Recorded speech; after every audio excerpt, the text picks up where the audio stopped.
جو حکمران ہوتے ہیں وہ اپنے رول کو اسٹیبلش کر لیتے ہیں، تو آپ یہ فرماتے ہیں کہ وہ ڈی جورے تو نہیں ہوتا، ڈی فیکٹو حکمران ہوتا ہے، یعنی کہ میں ڈکٹیٹر کی بات کروں تو آپ کہتے ہیں اس کے خلاف کوئی بھی اقدام کرنے سے نقصان ہوگا. تو یہ بات سینس کرتی ہے کہ ٹھیک کہہ رہے ہیں کہ اگر ادھر کچھ بھی اس طرح کا کوئی اقدام ہوگا تو وہاں پہ ڈیفینیٹلی قتل و غارت گری ہوگی. لیکن دوسری طرف آپ یہ فرماتے ہیں کہ جب کوئی بھی قوم نافرمانی کرتی ہے تو اللہ تعالیٰ اس کو دوسری قوم سے پلٹ دیتے ہیں، اور اس قوم پہ ایک عذاب کی صورت اس طرح کی نازل ہو جاتی ہے کہ دوسری قوم آ کے اس کو نافرمانی کی سزا دیتی ہے.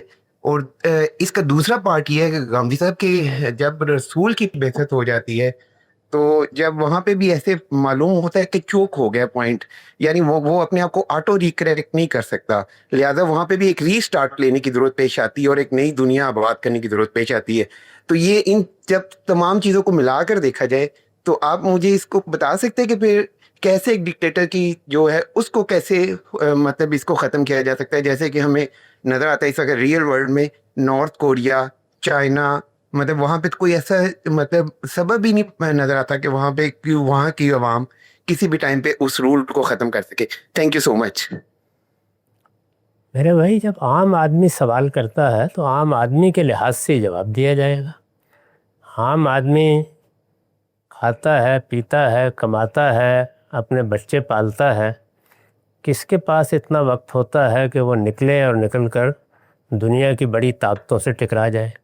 اس کو یہی بتانا چاہیے کہ وہ اپنی فکر کرے، اپنی تعمیر کے لیے اسباب فراہم کرے، اپنی ترقی کے لیے مواقع ڈھونڈے اور اپنے آپ کو کسی خطرے میں نہ ڈالے. یہ دنیا ہے، چل رہی ہے، اس میں ہر طرح کے لوگ آتے رہتے ہیں، ہر طرح کے لوگ جاتے رہتے ہیں. اس کے بعد دنیا میں بڑی طاقتیں ہیں، وہ بعض اوقات اس طرح کے لوگوں کو سزا بھی دیتی رہتی ہیں، اور اللہ تعالیٰ اس کے مواقع بھی ان کے لیے پیدا کرتا رہتا ہے.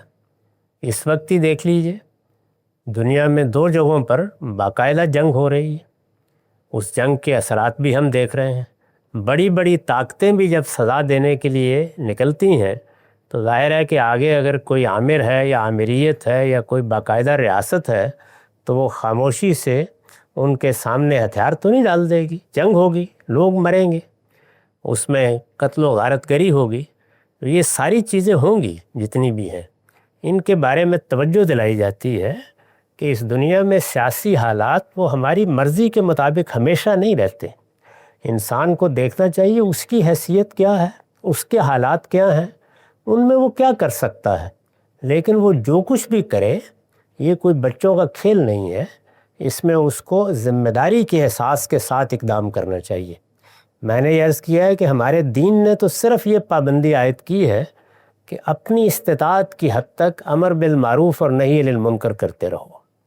یعنی جتنا موقع ملے بھلائی کی تلقین کرتے رہو، کوئی برائی ہے تو اس پہ تنقید کرتے رہو، روکتے رہو، لوگوں کو توجہ دلاتے رہو. وہ توجہ ہم گرد و پیش کے لوگوں کو بھی دلاتے ہیں، حکمرانوں کو بھی دلاتے ہیں، اور جہاں تک آواز پہنچتی ہے کوشش کرتے ہیں کہ وہ بات کہتے ہیں. اور جہاں بات کہنے کے مواقع ہوتے ہیں، جتنے مواقع ہوتے ہیں ان میں ظاہر ہے کہ اپنی ذمہ داری آپ کو بھی ادا کرنی ہے، مجھے بھی ادا کرنی ہے، اور ہر شخص کو اپنی استطاعت کے مطابق ادا کرنی ہے. لیکن اللہ کی ڈالی ہوئی ذمہ داری اتنی ہے.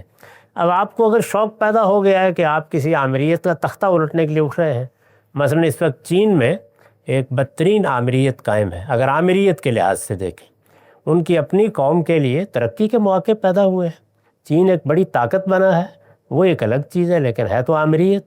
اس طرح کی آمریتیں، بادشاہتیں دنیا میں ختم نہیں ہو گئیں.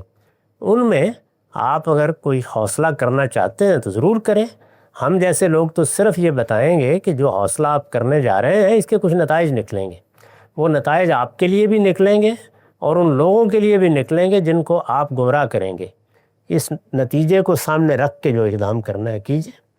تو یہ بات ہے جو کہی جاتی ہے، اس سے مختلف کیا راستہ ہو سکتا ہے؟ یعنی کیا کر لیا ہے پچھلی 1.5 صدی میں لوگوں نے سعودی عرب کی بادشاہت کے بارے میں، اسی طرح سے قطر کی بادشاہت کے بارے میں، عمان کی بادشاہت کے بارے میں، یمن میں جو کچھ ہو رہا ہے کیا کر لیا آپ نے اس میں؟ سوائے اس کے کہ اس طرح کی اگر فساد کی صورت پیدا کی جائے تو بچے مرتے ہیں، لوگ مرتے ہیں لاکھوں کی تعداد میں. اس وقت جن جگہوں پر یہ خانہ جنگی ہو رہی ہے اور تختے الٹنے کی کوشش کی جا رہی ہے وہاں دیکھ لیجئے کیا حالات ہیں. تو اللہ کے پیغمبر نے ہمیں یہ تعلیم دی ہے کہ سیاسی معاملات کے بارے میں رومانیت پسند نہیں ہونا چاہیے. جو صورتحال ہے اس صورتحال میں دیکھیں کہ آپ زیادہ سے زیادہ کیا کر سکتے ہیں اور ہمیشہ اس کے لیے پرامن ذرائع اختیار کریں. جی افضل جی، انہوں نے ایک اور بات کہی کہ اللہ تعالیٰ دوسری قوموں کو قرآن میں بتاتا ہے مسلط کر دیتا ہے، تو وہ معاملہ جو ہے وہ انسانوں کے ہاتھ میں نہیں ہوتا، وہ اللہ کی تکوینی سنت ہے، اس کے بارے میں ہمیں وہ پریشان اللہ بھی تعالیٰ نہیں ہونا کرتے رہتے ہیں، اس کے بارے میں ہمیں پریشان ہونے کا کیا معاملہ ہے. اور وہ یہ نہیں ہوتا کہ بس ہماری خواہش کے مطابق یہ فوراً ہو جائے. اللہ تعالیٰ قوموں کو موقع دیتے ہیں، اپنے طریقے پر ان کی مہلت ختم کرتے ہیں، اس کے بعد کوئی دوسری قوم آ جاتی ہے، وہ دنیا پہ حکومت کرنے لگ جاتی ہے.